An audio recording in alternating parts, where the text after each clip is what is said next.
Disclaimer, JackFed's content is not meant to replace the actual viewing experience of watching RuPaul's Drag Race. The videos discuss the content of the show, but they don't nearly make as much sense without the context of watching the episode. You can watch season 15 of Drag Race on MTV or WoW Presents Plus if you're outside the US. Guys, I just have to tell you, this episode of Drag Race made me feel so many amazing things. For the past month or two, maybe like towards the end of Canada versus the World and when season 15 started, I've kind of been in a lull with a lot of Drag Race stuff. It's still always going to be my favorite show, but when you link your job to something that you love so much, sometimes you just kind of experience burnout, and that's kind of what I've been getting. I really don't want to say I've been phoning it in because I don't think I have, but I know some people have picked up on my lack of passion, for lack of a better term, when it comes to season 15 and just kind of making videos in general. It happens. Sometimes you just kind of get in a funk and you don't really know why, and then it's going to sound crazy, but when I watched this episode, I realized why I love doing this. It is wild to me that an extra 20 minutes,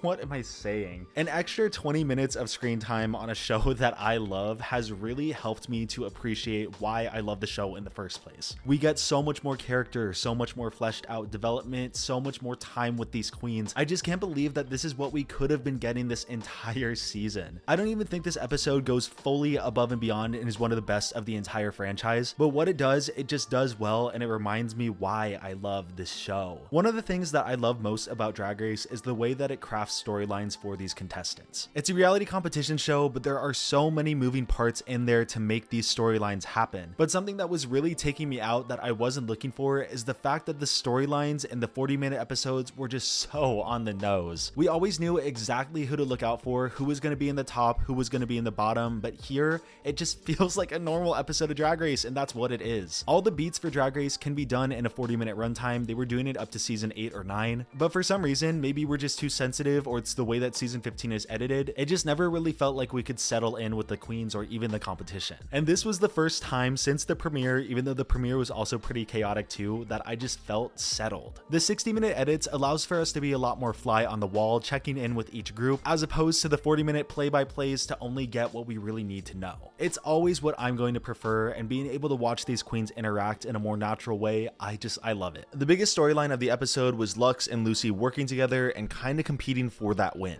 It was very clear from the start that they were going to set aside their differences to just compete in the competition and win the challenge, but there were still a lot of jabs being thrown out towards each other, and there was like the looming threat that only one of them was going to win the challenge. The Lucy Luxx storyline is a very interesting one because it only really ever pops up at the beginning of the episodes when they're talking about both being in the top. Like, this is one of the last storylines that I thought would be picked up and given a full episode, but I guess it's just so in these queens' natures to keep talking about placements and second place and third place, and with the competition winding down, it was bound to happen, and again, with the 60 minutes, it felt like a really natural, fun storyline. And the fun continues in the fact that both of them won the challenge, which is just a very feel-good ending to this really funny storyline. You take the two most competitive people in the competition who are butting heads a lot, have been so extremely close to a win on multiple occasions, you put them together so they think that they have to compete for a win in the end, and then you shock both of them with the fact that it's a double win and everyone goes home happy. It really wrapped up the storyline great, and hopefully it satisfied them to the point where they don't need to be so fixated on the placements. Though I think Lucy did really great, I think in general this was just really Luxx's episode to shine. Like I said last week when they announced this challenge, I was like, okay, yeah, Lucy's probably gonna do pretty good. Hosting and comedy is her thing. I'm really excited to see her perform well. And personally, though I was already convinced that Luxx was funny from prior challenges, I still think there was untapped potential that I was curious to see if she would be able to utilize. And she 1000% did. The jokes that she was throwing out that didn't even make the final edit of the challenge, they were so insanely funny. The Lucy You're Safe one that just came out so fast. And this is Lucy You're Safe. Lucy. Even though they still haven't really dove in deep with Luxx's background on the actual show, this was just a really good episode to see her personality, see this natural confidence, and just where she really gets it. I think Luxx is a really great drag queen, but even more so, I think she's a really great queen for this specific competition. She's throwing out so many references to prior seasons that really just brings in these little bits of entertainment, and of course, the runway this week, it was just hers. It was so good. If you're able to make RuPaul tear up over a tribute on a runway, you have succeeded more than a lot of other people on the show. I see a lot of similarities between Sugar and Spice and Lux. I think all three are having the time of their lives by being in this competition, but where they differ is that Sugar and Spice never really had a grasp on how the competition worked, while Lux is just kind of having a field day, and I really love to see that. I'm also really happy that Selena got a really good episode this week, and honestly, I think she did the best out of everyone. As a duo, I think Lux and Lucy did the best, and I think it was best for their storyline to get the win this week. A former Miss Continental and a trailblazer in our community.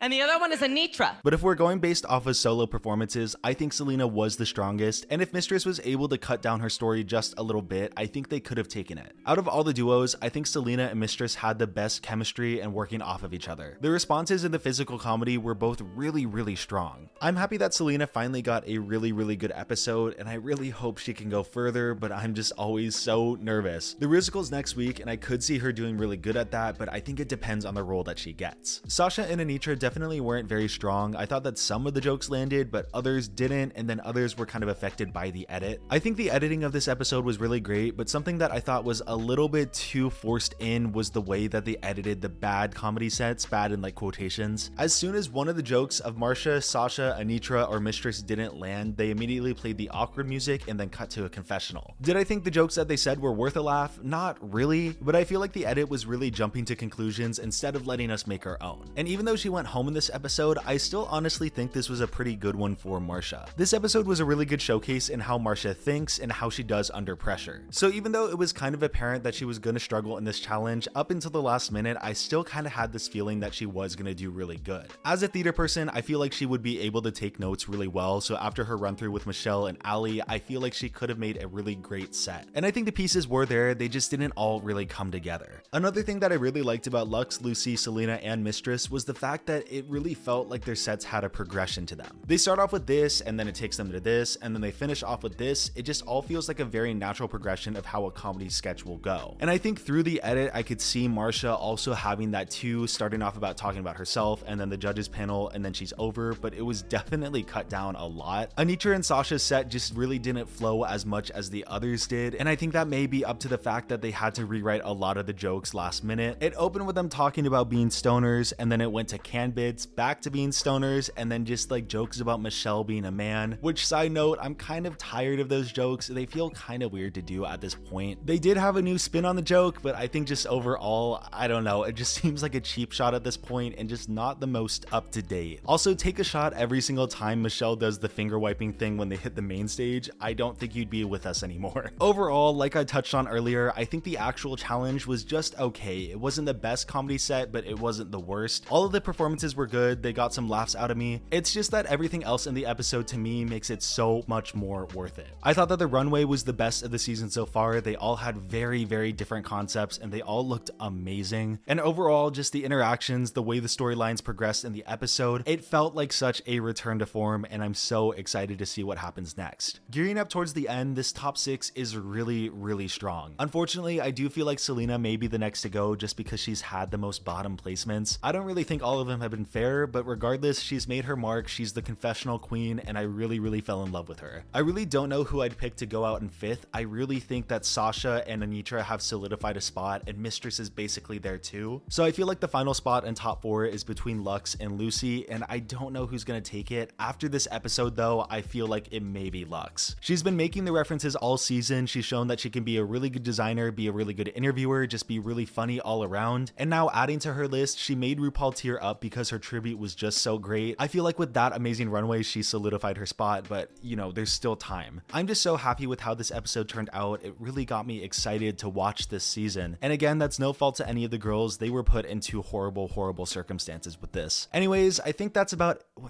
Hold on, I just feel like I'm forgetting something. Free Willy!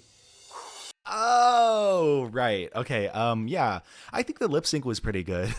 I held off long enough. Out of everything in this episode, this is the reason that I was just so excited to talk about it, so excited to record and talk about Drag Race again. Just a couple weeks ago, I know people were raving about Sasha and Anitra, and I did think that was really good. What I think was holding it back was the song choice, and that's not true here. Boss Bitch is a song that I've wanted forever on Drag Race. I want to say it's the first Doja Cat song they've had on Drag Race, and easily easily the best one they could have gone with. The hyperpop energy just matches the lip sync style so great. It was such a battle. I probably watched it 30 times since it came out, and both of these queens should be so proud of what they put out in this lip sync. People have been debating saying it's one of the best ever and it should have been a double Shantae. I think it is one of the best ever because of the song choice and both of the performers, but I don't think it was a double Shantae only because they really haven't been doing that at all this season, and I think that Anitra was just better than Marcia straight out. Marcia definitely held her own and had a lot of great tricks that she pulled out, but I think Anitra just fit the song a lot better, and I think that's why she won in the end. But I think this one really is one for the history books. I'm going to be watching it forever and ever, and it just adds on to that return to form that I was really looking for this season. I really hope that they can keep this up. The 60-minute episodes I just feel so at home with, and really everyone seems to feel the same, so hopefully they've learned from this whole experience. I'm working on a script for a 2-parter video. Very excited for that. Q&A will be out eventually. I keep having to sit down and refilm it because things keep getting in the way, but y'all are supporting me through, I would say, my content drought, and I really appreciate that. Thank you guys so much. Send some love to all the queens from season 15, and I'll see you soon with another video.